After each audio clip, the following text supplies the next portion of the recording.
The Texas sun hung low that autumn afternoon in 1873, painting the dusty town square in shades of amber and gold. Margaret Hayes sat on a rough wooden platform, her 22-year-old body trembling with exhaustion and shame. In her arms, wrapped in a threadbare blanket, lay her newborn daughter, barely 3 hours old. Blood still stained Margaret's simple gray dress, a cruel reminder of the ordeal she'd just endured in a stranger's barn. Margaret's dark hair fell in tangled waves around her pale face. She couldn't meet the eyes of the crowd gathering before her. These people weren't here for her sake. They were here because her husband, Thomas, had gambled away everything they owned and then disappeared into the night, leaving her with nothing but debts she could never repay. The auctioneer, a portly man with tobacco-stained whiskers, cleared his throat. His voice carried across the square with practiced efficiency, devoid of sympathy. Next item, one young woman, strong enough for household work, comes with an infant. Opening bid, $20. Margaret closed her eyes, pulling her baby closer. The little one hadn't even been given a name yet. How could she when Margaret didn't know what kind of future, if any, awaited them? The silence stretched long. Margaret heard boots shuffling in the dirt, uncomfortable coughs, whispered conversations.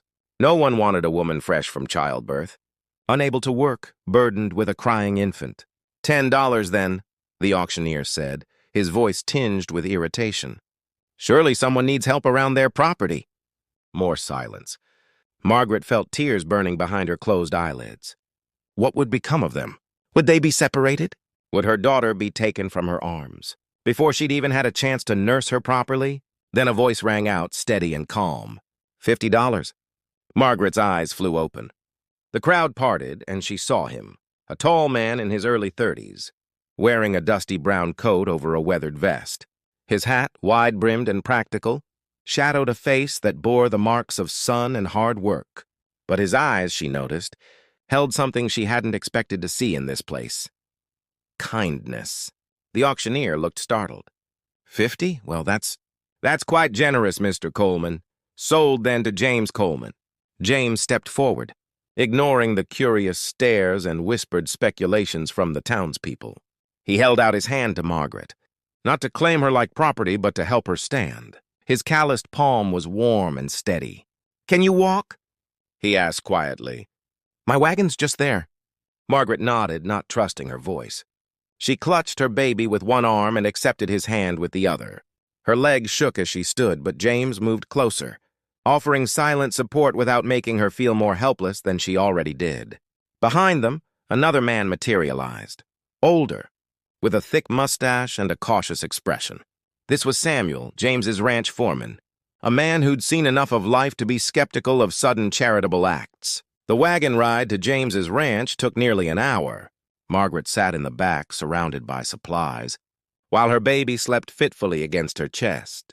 James drove in silence, and Samuel sat beside him, occasionally glancing back with an expression that seemed to hover between concern and doubt. As the sun began to set, they arrived at a modest ranch house surrounded by open land.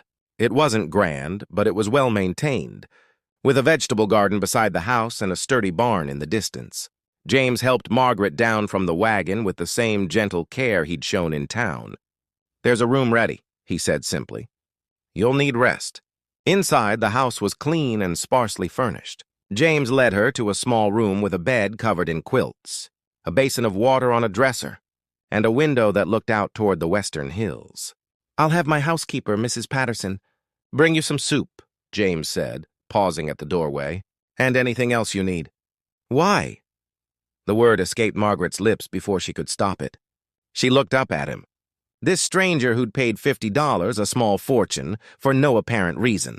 "Why did you do this?" James was quiet for a moment, his weathered face thoughtful in the lamplight. "My mother," he said finally. "She found herself in a situation not unlike yours many years ago. A widow with nothing and me just a baby. A rancher named William Hutchinson bought her contract, not to work her to death, but to give her a chance at a new life. He was a good man. I remember thinking when I was old enough to understand that I wanted to be like him." He adjusted his hat, a gesture that seemed almost shy. "So when I heard about the auction, I thought maybe it was my turn to do what Mr. Hutchinson did for us." Tears streamed down Margaret's face, the first tears she'd allowed herself to shed since this nightmare began. "Thank you," she whispered. "I don't have any way to repay you." "There's nothing to repay," James said gently. "Rest now. Tomorrow's worries can wait for tomorrow." Over the following weeks, Margaret slowly regained her strength. Mrs. Patterson, a grandmother with soft gray hair and knowing eyes, helped care for the baby, whom Margaret finally named Grace, a name that seemed to fit both the child and the unexpected mercy they'd been shown. James kept his distance, respectful and courteous. He never asked Margaret to work, never made demands, never treated her as anything other than a guest under his protection. Samuel, initially skeptical, gradually warmed to her presence, especially after she proved herself capable of mending torn shirts and preparing decent meals once she'd recovered. 3 months passed. Winter settled over the Texas plains, and Margaret found herself feeling something she hadn't felt in years: safe. She and James would sometimes talk in the evenings, after Grace had been put to bed. They spoke of simple things: the weather, the cattle, memories of childhood, books they'd read. One evening, as snow fell softly outside, Margaret finally gathered her courage. "James," she said, "I've been thinking. I can't stay here forever accepting your charity. Perhaps in the spring I could find work in town, find a place for Grace and me." James looked up from the harness he was mending, surprise crossing his features. "Is that what you want?" "I don't want to be a burden." "You're not a burden, Margaret." He set down his work, choosing his words carefully. "I won't lie and say I bought your contract purely out of charity. The truth is, this house has been lonely for a long time. Having you and Grace here, it's made it feel like a home again." He paused, then continued with quiet honesty. "I'm not asking for anything you're not ready to give, but if you're willing, I'd be honored if you'd consider staying. Not as someone indebted to me, but as, well, as family." Margaret's heart swelled with an emotion she'd almost forgotten existed: hope. She looked at this good man, who'd shown her kindness when the world had shown her only cruelty, and she knew her answer. "I'd like that," she said softly. "I'd like that very much." Outside, the snow continued to fall, blanketing the harsh world in gentle white.